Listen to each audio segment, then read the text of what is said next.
Okay, तो हमारे पास जो रिलेशन आया था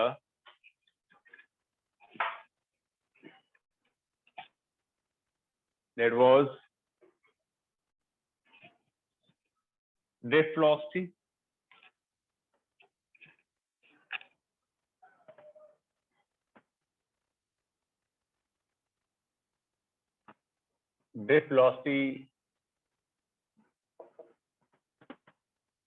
Vd equals to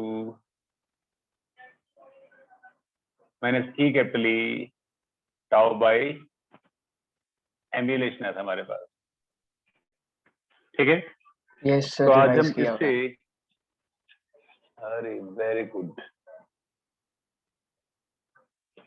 तो आगे चलते हैं हम। Next we have relation between current and drift velocity, current and drift velocity, current and drift velocity. So we have a conductor जिसका एरिया ऑफ क्रॉस सेक्शन है A, लेंथ है उसकी L, और उसमें से करंट फ्लो कर रहा है I, करेक्ट है। तो consider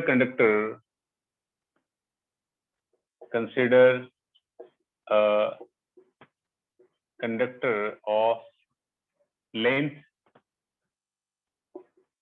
L, area of cross section A, carrying current N, carrying current I rather, carrying current I and have number density N. Number density याद होगा आपको, नंबर डेंसिटी क्या था? Number density was number of electrons per unit volume, ठीक है। तो इसके अंदर हमारे पास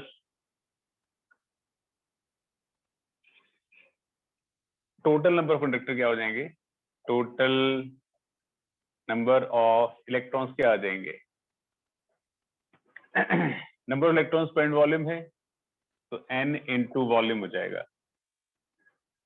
नंबर डेंसिटी है हमारे पास number of electrons per volume, total volume electron क्या हो जाएंगे, n into volume. Volume is area into length. तो टोटल चार्ज क्या हो जाएगा, total charge flowing in conductor क्या हो जाएगा, charge, total charge is number of electrons into charge on single electron, ठीक है। ई क्या है, चार्ज ऑफ इलेक्ट्रॉन है, और what is electric current, electric current का फॉर्मूला होता है चार्ज अपॉन टाइम, तो चार्ज क्या हमारे पास, charge is NaLe upon time, ये आ जाएगा। बट हम ये जानते हैं कि लेंथ अपॉन टाइम क्या होता है, velocity, we call it as drift velocity, क्या बोलते हैं उसको हम, ड्रिफ्ट वेलोसिटी। तो करंट का फॉर्मूला क्या आ जाएगा, आई आ जाएगा NaEVD, रिलेशन आ जाएगा हमारे पास, करंट इक्वल्स टू NaEVD। फिर से समझाता हूं मैं, क्या है कहानी हमारे पास।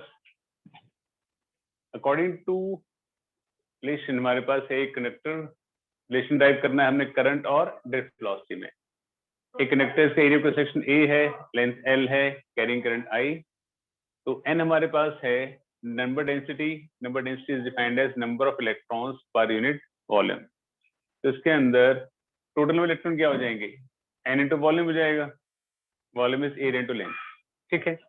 ये टोटल इलेक्ट्रॉन हुए, टोटल चार्ज कितना हो जाएगा, charge is NaL into number electron into charge on single electron, number of electron into charge on single electron. Current क्या फ्लो करेगा, charge upon time by time, और लेंथ बाय टाइम क्या होता है, velocity, and velocity जिस velocity से electron move करते हैं that velocity is called drift velocity. Drift velocity electron move करते हैं, तो हमने L/T रिप्लेस करके VD पुट कर दिया, रिलेशन आता है I equals to NaE VD।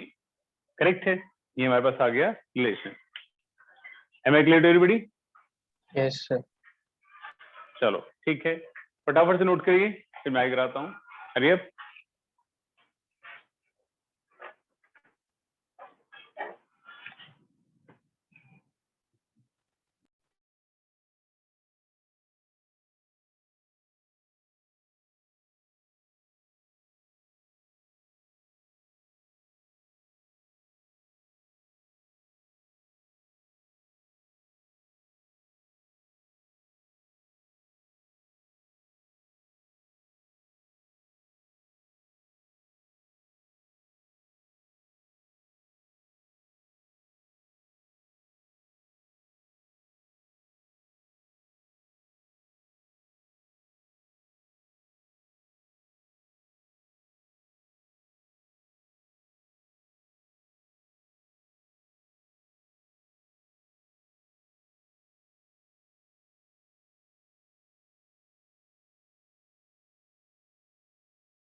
बच्चों सबने कर लिया? Yes, sir. Yes, sir. Everybody is writing ना? Yes, sir. चलो यस गुड। गर्मा कैसे बेटा अब? ठीक हो सर। चलो यस गुड। ओके नेक्स्ट भी है हमारे पास। अब कई क्वेश्चंस में नंबर डेंसिटी हमें कंडक्टर की गिवन नहीं होती, तो we have to find the number density of conductor. ठीक है, तो कैसे करना होता है वो दिखाता हूं आपको। तो we have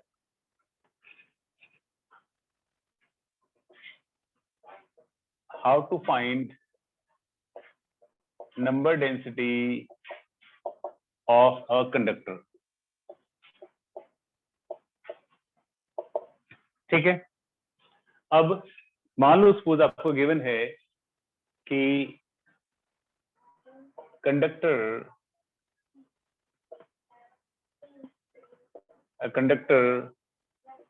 gives only one electron for conduction, one electron per atom for conduction। ठीक है, जितनी उसकी वैलेंसी होती है उतनी इलेक्ट्रॉन को कंडक्शन के लिए देता है। अगर उसकी वैलेंसी 1 है, Na पॉजिटिव है, Cl नेगेटिव है, तो एक इलेक्ट्रॉन ही देता है वो कंडक्शन के लिए। ठीक है, तो हमारे पास मान लीजिए कंडक्टर है जिसका एरिया ऑफ सेक्शन है A, लेंथ है L। इन दैट केस उस कंडक्टर की वॉल्यूम क्या हो जाएगी? उसकी वॉल्यूम हो जाएगी एरिया इनटू लेंथ। करेक्ट है। नंबर डेंसिटी उसकी में निकालनी है, और rho equals to density of conductor. Density of conductor, ये कौन सी डेंसिटी है? ये kg पर मीटर क्यूब वाली डेंसिटी है। करेक्ट है, रो डेंसिटी आ गई। तो मास ऑफ कंडक्टर क्या होगा? मास ऑफ कंडक्टर हो जाएगा mass is volume into density. ये मास हो गया। अगर m है molecular mass of conductor, molecular mass of conductor, तो उसमें नंबर ऑफ मोल्स कैसे निकालेंगे? मास बाय मॉलिक्यूलर मास से निकालेंगे। मास हमारे पास है AL रो, मॉलिक्यूलर मास हमारे पास है कैपिटल M। ये आ गया नंबर ऑफ मोल्स आ गया हमारे पास। अब नंबर ऑफ एटम कैसे निकालेंगे? नंबर ऑफ एटम्स निकालेंगे number of moles into Avogadro number. Avogadro number से मल्टीप्लाई कर दो, तो हमारे पास नंबर ऑफ एटम्स कितने आ जाएंगे? AL रो बाय M इंटू N0। ये नंबर ऑफ एटम्स आ गया आपके पास। ठीक है, अब हमें दिया गया था कि एक एटम एक इलेक्ट्रॉन देता है कंडक्शन के लिए, तो therefore total number of electrons क्या आ जाएंगे? यही हमारे पास टोटल नंबर ऑफ इलेक्ट्रॉन होंगे, क्योंकि हमें गिवन है कि एक एटम एक इलेक्ट्रॉन देता है। अगर एक एटम एक इलेक्ट्रॉन देता है, डेफिनेटली जितने एटम होंगे उतने इलेक्ट्रॉन हो जाएंगे। ये हो गया हमारे पास। और नंबर डेंसिटी क्या फॉर्मूला है? नंबर डेंसिटी का फॉर्मूला है number of electrons per unit volume. Volume क्या होती है? Area into length. ये नंबर डेंसिटी होती है number of electrons per unit volume. L cut जाएगा, क्या आ जाएगा? रो N0 बाय M। ये नंबर डेंसिटी का फॉर्मूला आ जाएगा, density into Avogadro's number upon molecular mass. Am I clear बेटा? Clear to everybody? Apart from Yes, Rana, sir. clear? Okay, Garima. Anshi clear? Yes, sir. Clear. Good. Tanvi clear? Yes, sir. चलो Yes, sir. फटाफट से note करिए। प्रिया, साक्षी, कोमल, clear to everybody? Yes, sir. आशु, गौरव, कृष्णा, आर्यन, सार्थक, Yes, sir. ठीक है, छाप लो फटाफट से।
बच्चों कर लिया सबने? Yes, sir. Sir, 2 minutes. इतना टाइम सार्थक? एक बार लिखना है बस। हाँ जी सर, एक ही बार लिख रहा हूँ, बस 2 मिनट।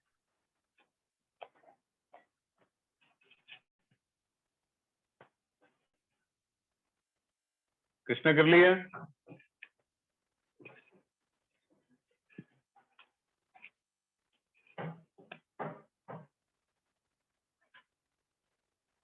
यस सर, कर लिया।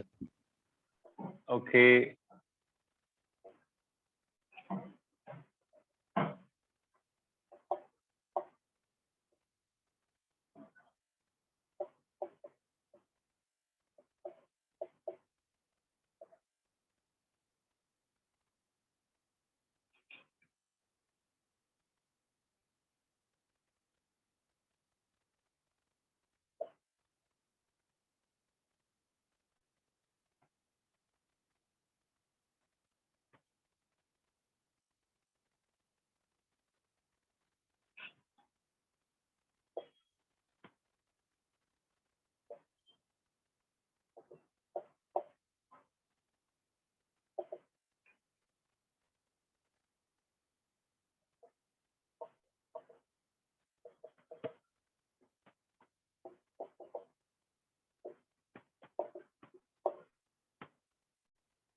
There is a question on board.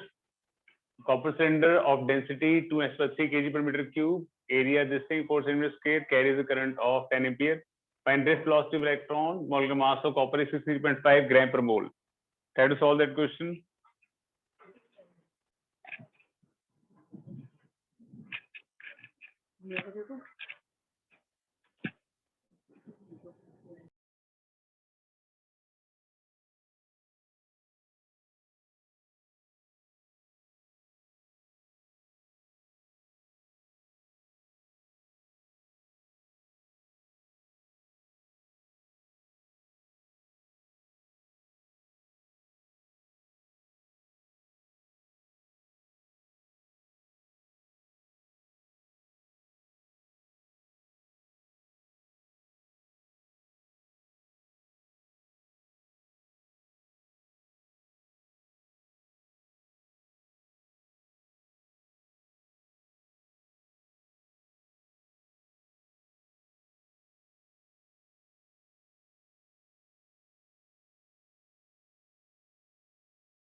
गरिमा कर लिया बेटा?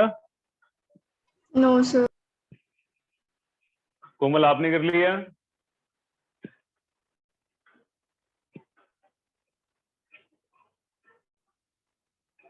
कोमल सिंह राणा कर लिया बेटा आपने?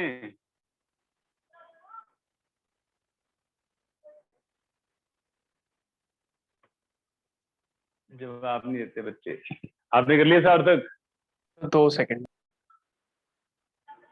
कृष्णा आपने कर लिया?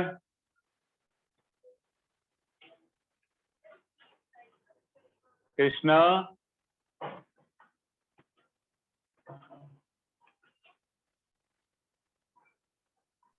यस बच्चे सो जाते हैं अभी कर रहा हूँ sir. चलो करिए। सिंपल फॉर्मूला देखो बेटा, एक बार चलो 1 मिनट ट्राई कर लो, फिर मैं कराता हूँ। Just try for 1 minute.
Good Yash, चलो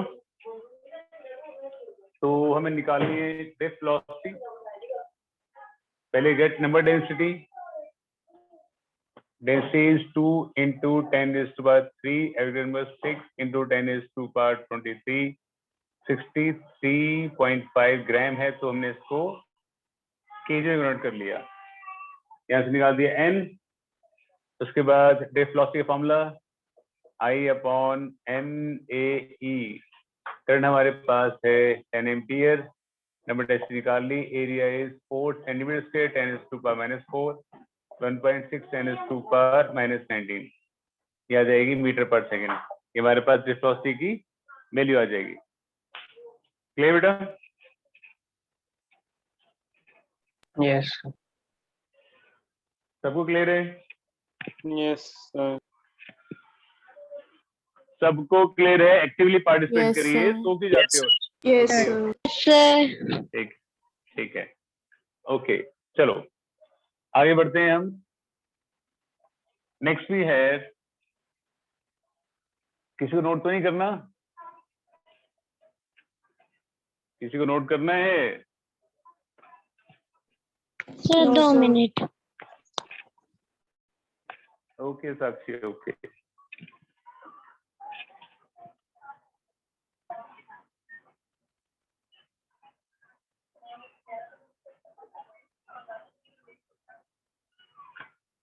next we have Ohm's law.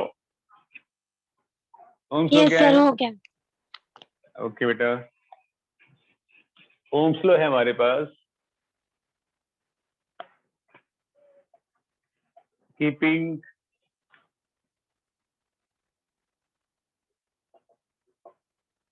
all the physical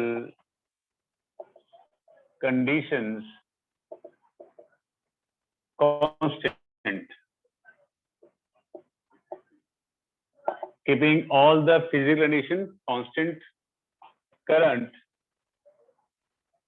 flowing through a wire, flowing through a wire is directly proportional to potential difference, potential difference across it. Correct है? एक conductor में से कितना current flow कर रहा है depend करता है इसके क्रॉस कितना पोटेंशियल डिफरेंस लगाया था। ठीक है, तो V इज प्रोपोर्शनल टू I और V equals to IR। Correct है? Where R is resistance offered to flow of current, resistance offered to flow of current. सब जानते हैं ऐसा unit is ohm, simply omega वाला। अगर हम सपोज ग्राफ प्लॉट करते हैं V और I का, it should be straight line. इसका जो स्लोप है, स्लोप या टेन थीटा क्या देगा हमें? Delta V upon delta I देगा। तो वो देगा आपको रेजिस्टेंस, वो देगा आपको रेजिस्टेंस। क्लियर बेटा? ये सबसे मुश्किल लॉ है जो आपने जिंदगी में आज तक पढ़ा होगा।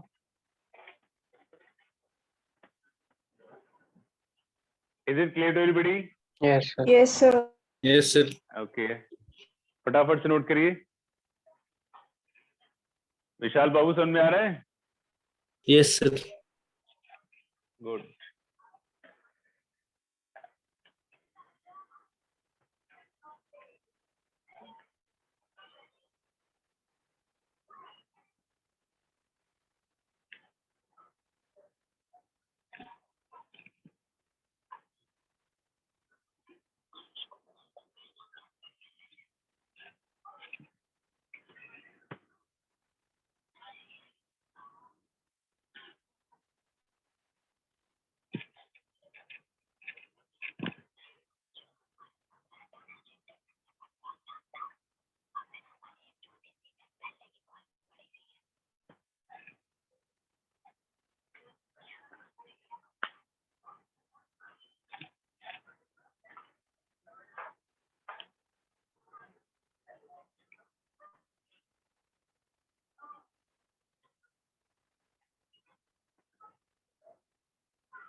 सबने कर लिया? Yes. Yes, sir. Okay Yes, okay okay, आगे लिखते हैं फिर। Next we have proof of Ohm's law. We have proof of Ohm's law.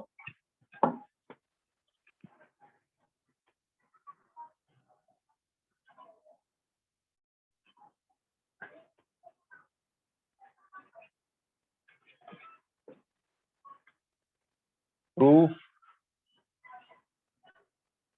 Of Ohm's law.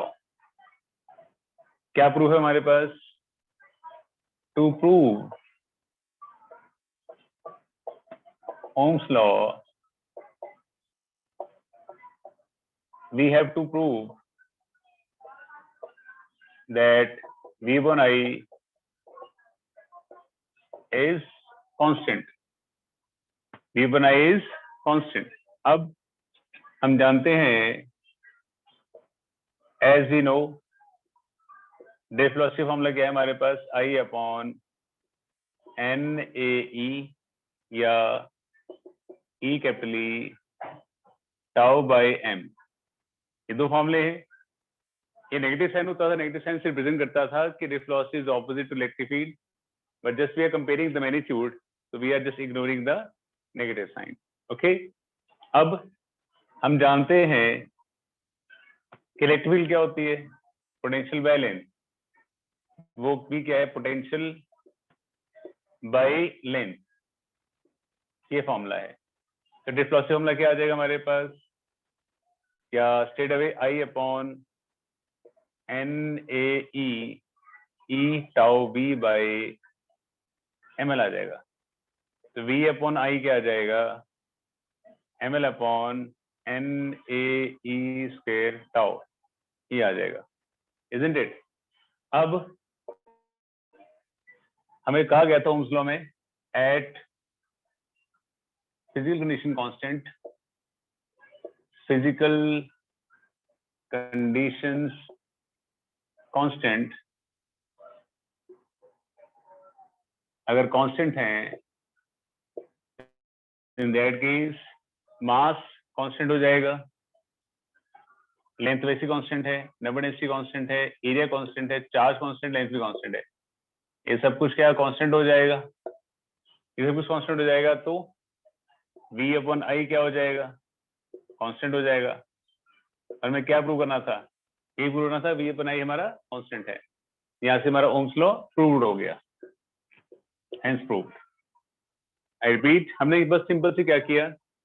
Distance दोनों फॉर्मूले लगा दिए, आई अपॉन NAE या E capital tau by M। Field का formula potential by length replace कर दिया, V upon I लेकर आए तो mass of conductor, length of conductor, number density, area, charge, tau सब कुछ कांस्टेंट है। फिजिकल कंडीशन कांस्टेंट का मतलब टेम्परेचर और प्रेशर, इनको हम कांस्टेंट रख रहे हैं। टेम्परेचर कांस्टेंट है तो आगे पास नंबर डेंसिटी, मास, सब कुछ, लेंथ सब कुछ कांस्टेंट हो जाएगा, टाउ भी कांस्टेंट हो जाएगा। V अपॉन आई हो गया कांस्टेंट, तो हमारे पास क्या आ जाएगा? फिर हो गया प्रूफ हमारा ओम्स लॉ। बट हम ये जानते हैं कि V अपॉन आई क्या होता है? रेजिस्टेंस होता है।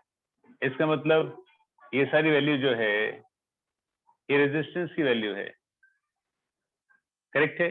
तो R इक्वल्स टू क्या आ जाएगा? रो L अपॉन A आ जाएगा। तो rho equals to M upon NE square tau, ये आ जाएगा।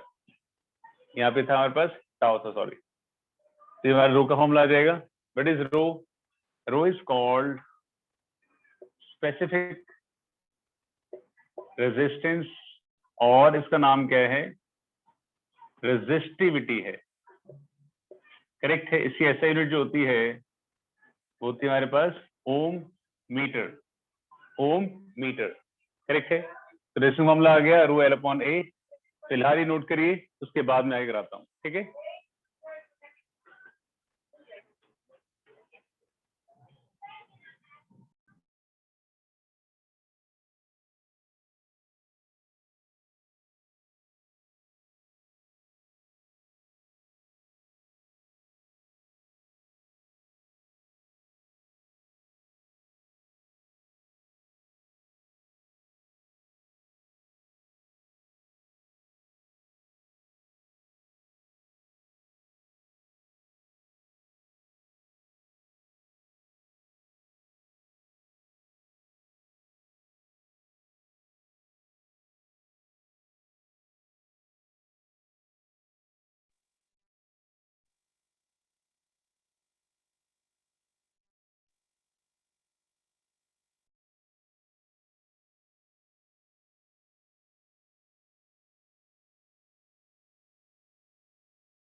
बच्चों कर लिया? No sir 2 minute. Sir 2 second. कर लो तो बता देना है मीटिंग। Okay sir.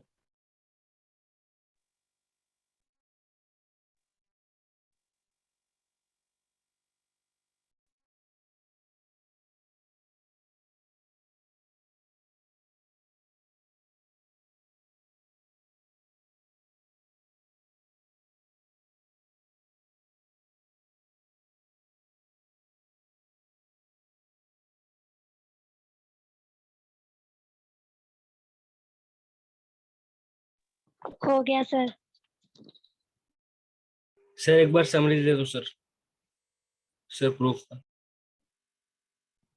क्यों नहीं विशाल, क्यों नहीं बाबू? हमें ओम्स लॉ प्रूव करना था। ओम्स लॉ के accordingly potential difference is proportional to current flowing through it. तो हमें इसे प्रूव करना था V upon I जो है वो कांस्टेंट होता है, जैसे प्रूव ओम्स लॉ। ठीक है, तो हमने वेलोसिटी दोनों फॉर्म लगाए। एक तो भी ड्राइव किया आज I upon NaE, एक किया था लास्ट क्लास में E capital tau by M। अब P equals to potential by length, P replace करके V बाय L पुट कर दिया, V upon I पुट कर दिया। अब mass of electron, length, number density, area और इलेक्ट्रॉन ये तो ऐसे कांस्टेंट रहता है।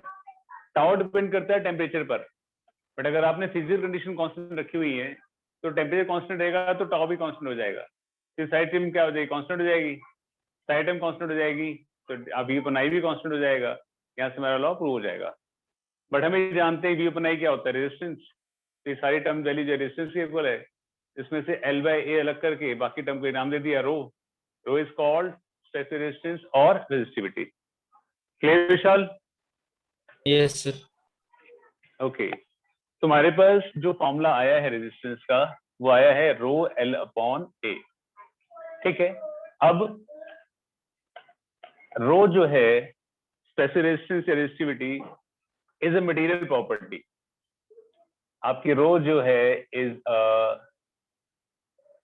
मटेरियल प्रॉपर्टी है ये, and depends upon material and temperature only, and temperature only, not upon the dimensions। Dimensions पर डिपेंड नहीं करती।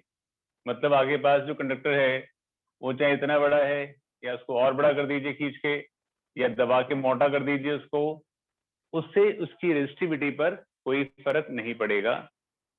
डिपेंड किस पे करती है? मटेरियल पर। अगर आप कॉपर है और टेम्परेचर आपने कांस्टेंट रखा हुआ है तो आप कुछ भी करते हैं, कंडक्टर को खींचिए, पतला करिए, मोटा करिए, रीशेप करिए, रिकास्ट करिए, resistivity will not change until unless you change the temperature or you change the conductor। अगर आप कॉपर को चेंज कर देते हैं, डेफिनेटली कॉपर ऐसे चेंज थोड़ी होता है। कॉपर चेंज कर देंगे तो रेजिस्टिविटी चेंज होगी, विच इज नॉट पॉसिबल। तो resistivity varies according to temperature only, material constant होगी और बाकी डायमेंशन पर डिपेंड नहीं करती है। डायमेंशन पर डिपेंड नहीं करती, इसको आप याद रखेंगे। ठीक है, वेयर जो रेजिस्टेंस है, रेजिस्टेंस फॉर्मूला क्या आया है? Rho L upon A। तो रेजिस्टेंस जो depends upon length directly inversely to area. जितना आपका कंडक्टर लंबा होगा और जितना पतला होएगा उतना रेजिस्टेंस आपका ज्यादा होगा। करेक्ट है? तो डेट्स वाई हमारे पास जो भी वायर्स हैं वो थिक होती है नॉर्मली। अब देखा होगा जो हमारे कंडक्टर में कंडक्टिंग वायर्स होती है, जो मोटी वायर जो एसी से कनेक्ट होती है वो मोटी होती है अंदर से। अंदर उसकी जो mm है वो 4 mm 6 mm यूज करते हैं। बाकी जो नॉर्मली ट्यूबलाइट में लगती हैं वो 1 mm या 0.5 mm की लगती हैं। डिपेंड्स अपॉन द जितना आपको रेजिस्टेंस कम होगा उतना ज्यादा करंट वो खींच सकेगी। करेक्ट है? जितना एरिया बड़ा होगा उतना रेजिस्टेंस छोटा होगा, और जितना एरिया छोटा होगा उतना रेजिस्टेंस बड़ा होगा। जितनी लेंथ बड़ी होगी उतना रेजिस्टेंस बड़ा होगा। तो resistance direct proportional to length inversely to area of section. Correct? Where resistivity जो है वो मटेरियल प्रॉपर्टी है, depends only upon the material and the temperature, not upon the dimension. Length और एरिया पे डिपेंड नहीं करती है। ठीक है, अब एक क्वेश्चन सिंपल सा करके दिखाता हूं, उसके बाद अगला क्वेश्चन आपके लिए आएगा। आपको सोच समझ के क्वेश्चन करना है।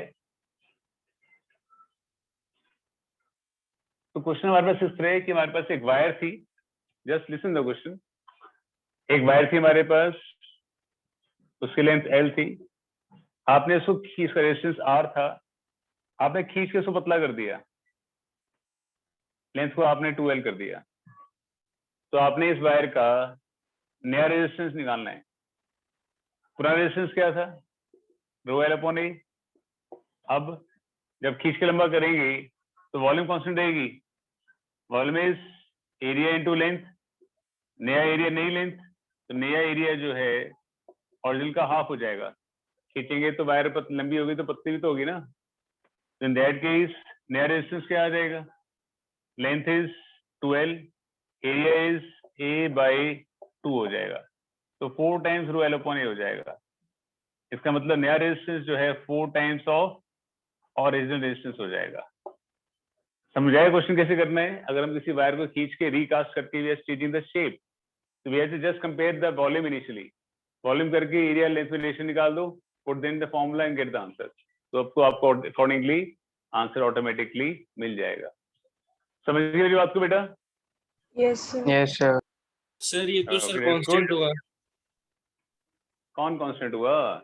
सर अगर वायर वायर की लेंथ को डबल करेंगे तो रेजिस्टेंस 4 टाइम्स हो जाएगा।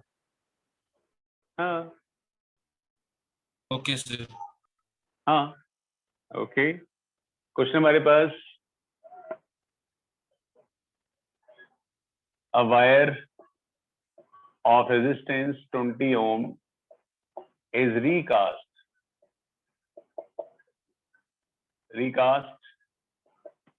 find new resistance। अगर नई लेंथ ओरिजिनल लेंथ का थ्राइस हो गई है, नया रेडियस ओरिजिनल का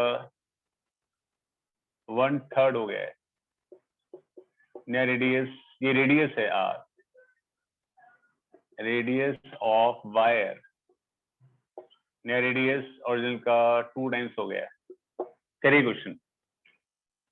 wire resistance 20 ohm is recast, find new resistance. अगर नई लेंथ जो है ओरिजिनल की 3 टाइम्स हो गई है, नया रेजिस्टेंस रेडियस ओरिजिनल का 1/3 या डबल हो गया। तीनों केस करिए फटाफट से, upload the answer and upload the answer.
कर लिया बच्चों?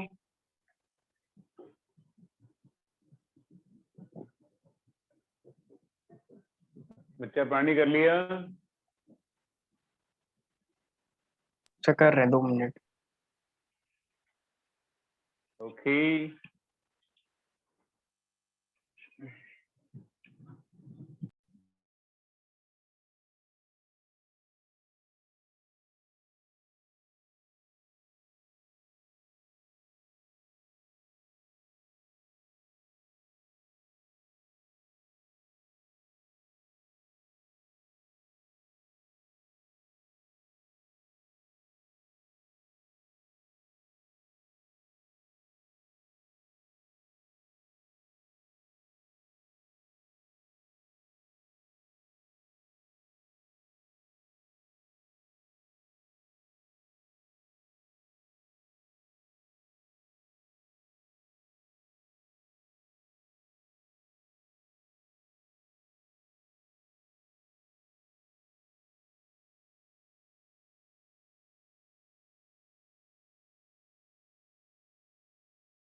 ओके बच्चों, देखिए क्या करना है और कैसे करना है।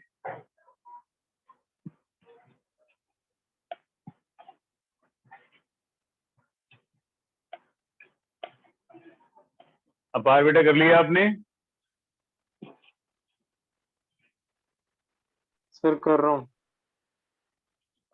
ओके, इतना टाइम कंज्यूमिंग क्वेश्चन नहीं है। तो हमारे पास ओरिजिनल लेंथ जो है, final length 3 times of length है। वॉल्यूम कंपेयर कर लो। ए एल, नया area A dash, L dash is 3L। तो नया एरिया ए बाय 3 हो जाएगा। पुराना रेजिस्टेंस क्या था? Rho L by A. नया रेजिस्टेंस क्या आ जाएगा? Rho L dash by A dash. L dash is 3L, A dash is A by 3। 9 times का ओरिजिन हो जाएगा। तो रेजिस्टेंस कितना था? 20। ये आ जाएगा 180 ohm. Very first case. Second case के अंदर रेडियस को 1/3 किया गया है। तो R dash is R by 3। इसको पाई से मल्टीप्लाई कर दो और स्क्वायर कर दो। पाई से और स्क्वायर कर दो। तो pi R dash square equals to pi R square by 9 हो जाएगा। ठीक है, इसका मतलब नया एरिया जो है ओरिजिनल इसका 1/9 हो जाएगा। ठीक है, नाउ हमारे पास जो वॉल्यूम है, एरिया इंटू लेंथ, ए डैश इंटू एल डैश। ए डैश कितना है? ए बाय 9 है एल डैश, तो एल डैश कितना हो जाएगा? 9 to L हो जाएगा। इन दैट केस हमारे पास नया resistance rho L dash by A dash. तो L dash is 9L, A dash is A by 9। 80 times of R हो जाएगा। तो नया रेजिस्टेंस 81 इंटू 20, तो 162 ओम ये हो जाएगा नया रेजिस्टेंस। एंड सी पार्ट में जो आर डैश है वो 2 टाइम्स आर है। पाई से मल्टीप्लाई कर दो और स्क्वायर कर दो। पाई से मल्टीप्लाई कर दो और स्क्वायर कर दो। तो नया एरिया जो है 4 टाइम्स पुराना एरिया हो जाएगा। Volume compare A L, A dash L dash. A dash is 4A into L dash, तो एल डैश कितना आ जाएगा? L बाय 4 हो जाएगा। L बाय 4 हो जाएगा तो नया resistance R dash by R, ये R dash equals to rho L dash is L बाय 4 and area is 4A, A dash is 4A, rho L upon 16A हो जाएगा। तो नया रेजिस्टेंस ओरिजिनल रेजिस्टेंस बाय 16 हो जाएगा। तो 20/16 ये आंसर आ जाएगा। क्लियर है? आपके पास अगर आपने ऑब्जेक्टिव भी सॉल्व करना है तो रीकास्ट के केस का हमारे पास एक शॉर्टकट भी है। अगर रीकास्ट की बात कर रहे हैं, रीकास्ट मतलब खींच के लंबा कर दिया, मेल्ट करके उसको मोटा कर दिया, तो नया रेजिस्टेंस बाय ओरिजिनल रेजिस्टेंस, नई लेंथ बाय ओरिजिनल, नया बाय पुराना एरिया का square radius by origin radius का 4 टाइम्स। स्ट्रेट अभी आप ये फॉर्मूला लगा के आंसर निकाल सकते हैं। क्लियर बच्चों? Yes, sir. बेटा सबको क्लियर यस है? सर। ओके गरिमा? Yes, sir. Yes, sir. Okay okay, चलो ठीक है बेटा, फटाफट से नोट करिए। आगे बढ़ते हैं फिर हम। नोट करने के बाद प्लीज लेट मी नो कि नोट कर लिया है।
सर हो गया।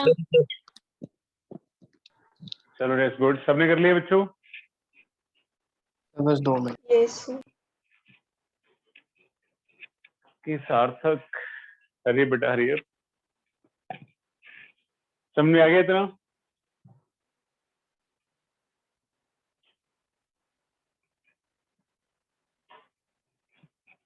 इतना समझ में आ गया बच्चों? Yes sir. sir. Yes, sir. Yes, sir. Yes, sir. सार्थक कर लिया बेटा? कर दूं रब? हाँ जी sir. Okay,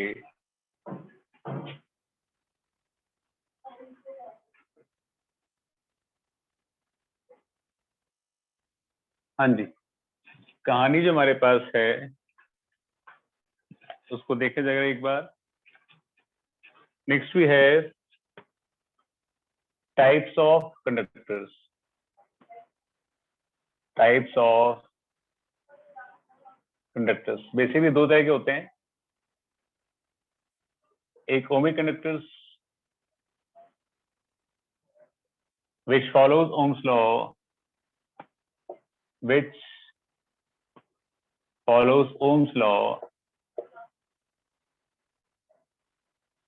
at all conditions, जो हर कंडीशन पे Ohm's law फॉलो करते हैं, and VI graph is always a straight line, is always a straight line, correct है? In that case, ohmic conductor के लिए VI ग्राफ जो है वो एक स्ट्रेट लाइन है, करेक्ट है? उसके बाद हमारे पास आते हैं non ohmic conductors. Non ohmic conductors which do not follow Ohm's law, which do not follow Ohm's law, correct है? इसमें हमारे पास तीन तरह सब्सटेंस आते हैं। पहले आते हैं हमारे पास conductors at high temperature deviates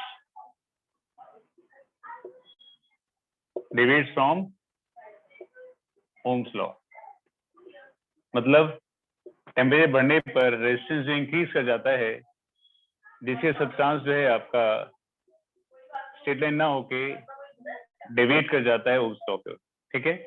straight line होके अपने ओरिजिनल ग्राफ से थोड़ा सा डेविएट कर जाता है टेम्परेचर बढ़ने के कारण, रेजिस्टेंस इंक्रीज कर जाएगा और वो डेविएट हो जाएगा, ठीक है? उसके बाद में बस आता है नेक्स्ट भी है, ये तो हुए हमारे पास कंडक्टर्स हाई टेम्परेचर पर। दूसरे आते हैं हमारे पास second part is semi conductors. Semi conductors में VI graph is not a straight line, straight line नहीं है, and magnitude of current varies with polarity, with polarity, मतलब इनका जो ग्राफ है, अगर यहाँ हमारे पास करंट है या पोटेंशियल है, तो ग्राफ गोज लाइक दिस, ऐसे ऐसे होता है, और पोलैरिटी चेंज करने से करंट की वैल्यू चेंज हो जाती है।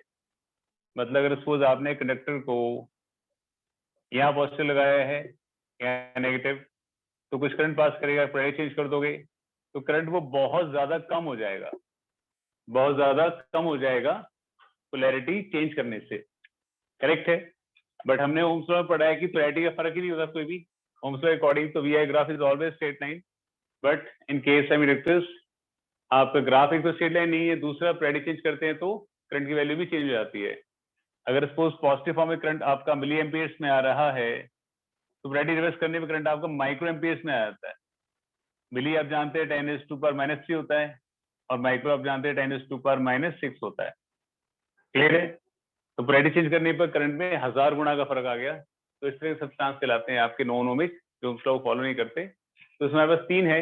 पहला एक कंडक्टर से हाई टेम्परेचर पर टेम्परेचर बढ़ाने से आगे पास जो कोलिजन है, इंटरएटॉमिक कोलिजन, एटम के अंदर कोलिजन या सब्सटेंस के अंदर कोलिजन जो है इंक्रीज कर जाती है, जिसकी वजह से आपका रिलैक्सेशन टाइम डिक्रीज करता है और रेजिस्टेंस इंक्रीज करता है, तो ग्राफ डेविएट कर जाता है VI ग्राफ लाइन। और इनके सेमीकंडक्टर्स तो VI graph is not a straight line. दूसरा, पोलैरिटी चेंज करने पर आपका करंट का मैग्नीट्यूड भी चेंज करता है, तो इस definitely is a non ohmic conductor, it does not follow Ohm's law at any condition, correct, ये 2 नोट करिए, उसके बाद थर्ड कराता हूँ मैं आपको। अरे नोट करने के बाद please let me no.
Then sir.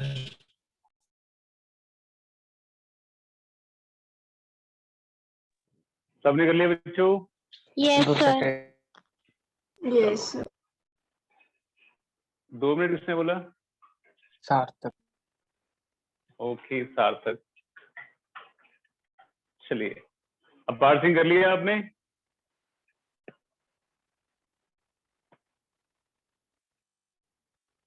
अपार, गौरव आपने कर लिया?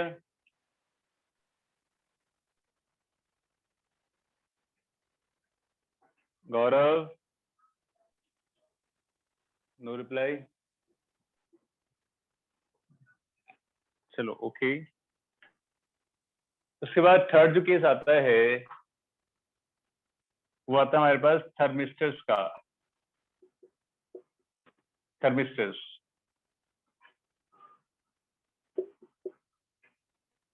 these are the substances for which there are more than one value of current for same potential applied। मतलब थर्मिस्टर्स में अगर आपके पास यहाँ पे पोटेंशियल या करंट है, ऐसे ग्राफ चलता है। मतलब एक ही पोटेंशियल पर करंट की डिफरेंट वैल्यूज आती हैं, तो वो भी आपके नॉन ओमिक में ही गिना जाता है। ठीक है, तो नॉन ओमिक कंडक्टर्स हमारे पास 3 हैं। एक तो heavy conductor at higher temperature, with increase in temperature resistance increases, so deviates from the VI graph. Second is semiconductors, जिनके लिए VI graph is never a straight line and with a change in polarity magnitude of current changes. And the third one is thermistors, for that आगे पास same potential पर different values of current है। Clear? आगे देखो।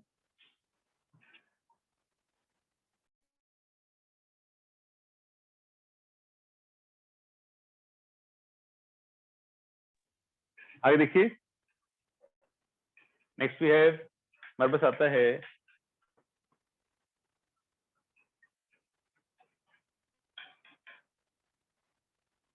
Variation of temperature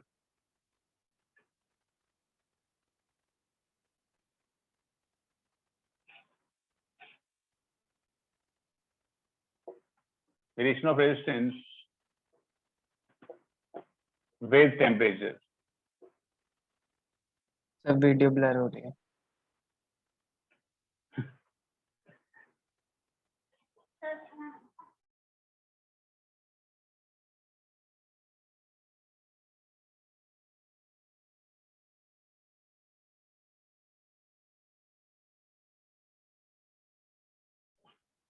हाँ जी, variation of resistance with temperature.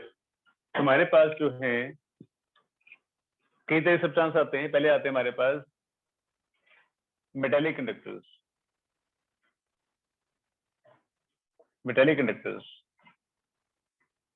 तो metallic conductors में temperature बढ़ाने पर इलेक्ट्रॉन्स की स्पीड या उनकी स्पिनिंग इंक्रीज करती है, जिससे ज्यादा वाइब्रेट करते हैं, जिससे कोलिजन्स इंक्रीज करते हैं, टाउ डिक्रीज करता है, ड्रिफ्ट वेलोसिटी डिक्रीज करती है, करंट डिक्रीज करता है और रेजिस्टेंस इंक्रीज करता है। ठीक है, तो इन metals with increase in temperature, with increase in temperature, inter-atomic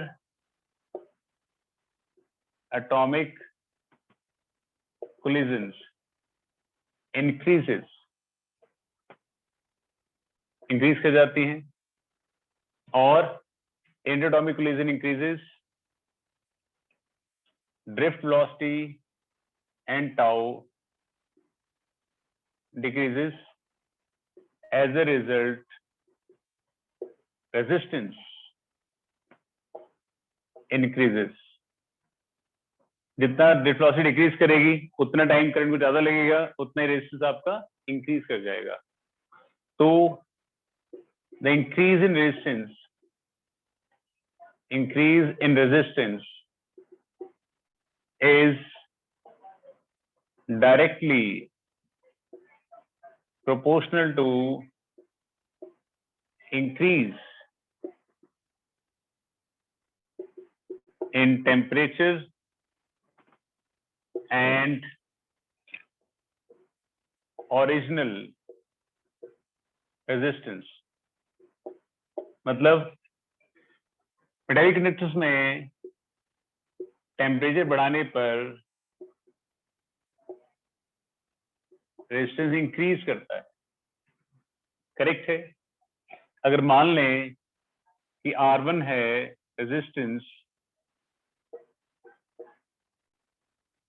at temperature T1 और R2 है resistance at temperature T2, T2 T1 से बड़ा है तो ऑब्वियसली टेम्परेचर बढ़ेगा तो रेजिस्टेंस इंक्रीज कर जाएगा। तो increase in resistance is proportional to increase in temperature and original resistance. मतलब कहाँ से इंक्रीज होना शुरू हुआ है वो भी मैटर करता है। और हम कहते हैं R2 minus R1 equals to alpha. This is alpha R1 T2 minus T1. तो अल्फा इक्वल्स टू क्या आ जाएगा? R2 minus R1 by R1 T2 minus T1 आ जाएगा। What is alpha? Alpha is called temperature coefficient of resistance. Temperature coefficient of resistance. ठीक है, इसकी definition क्या है? यहाँ पे दे देता हूँ डेफिनेशन में। Alpha is defined as increase in resistance per unit original resistance for per degree rise in temperature, per degree rise in temperature. So temperature coefficient of resistance is defined as increase in resistance per unit original resistance for per degree rise in temperature. ठीक है, तो इसकी जो ऐसा unit है, जो ऐसा unit है हो जाती है हमारे पास पर डिग्री सेल्सियस, पर डिग्री सेल्सियस। इसका एक फॉर्मूला और आ जाता है, this is change resistance 1/R into dR/dt। ये एक और फॉर्मूला आ जाता है, that is d R2 minus R1 is delta R, this is change resistance, T2 minus T2 is dt और resistance is R। there is one more formula जहाँ पे हमारा alpha variable होगा, वहां पे इसे सॉल्व किया जाएगा। I repeat the entire concept. In case of metallic conductors, जैसे टेम्परेचर बढ़ाते हैं तो इलेक्ट्रॉन जो है वो वाइब्रेट करना शुरू कर देते हैं, जिसकी वजह से जो इलेक्ट्रॉन पास हो रहा है उसको और ज्यादा कोलिजन का सामना करना पड़ता है। तो कोलिजन इंक्रीज कर जाती है, कोलिजन के बीच का टाइम डिक्रीज कर जाता है, जिससे हमारे पास स्पेस वेलोसिटी डिक्रीज कर जाती है और रेजिस्टेंस इंक्रीज कर जाता है। तो मेटालिक कंडक्टर्स में टेम्परेचर बढ़ाने पर रेजिस्टेंस इंक्रीज करता है, and increase in resistance is proportional to increase in temperature and original resistance. Proportionality हटा के हमने लगा दिया constant, constant alpha. Alpha is called temperature coefficient of resistance and is defined as increase in resistance per unit original resistance for per degree rise in temperature. Am I clear बच्चों? Yes sir. हाँ जी, फटाफट से note करिए and please let me know when you have noted down.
बच्चों कर लिया सबने?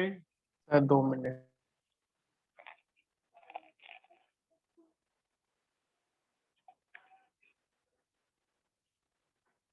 जिन्होंने कर लिया बेटा वो लॉग आउट कर सकते हैं। आज से इतना ही, बाकी करेंगे नेक्स्ट क्लास में। Okay okay, thank you sir. Okay बेटा, ओके, बाय, टेक केयर।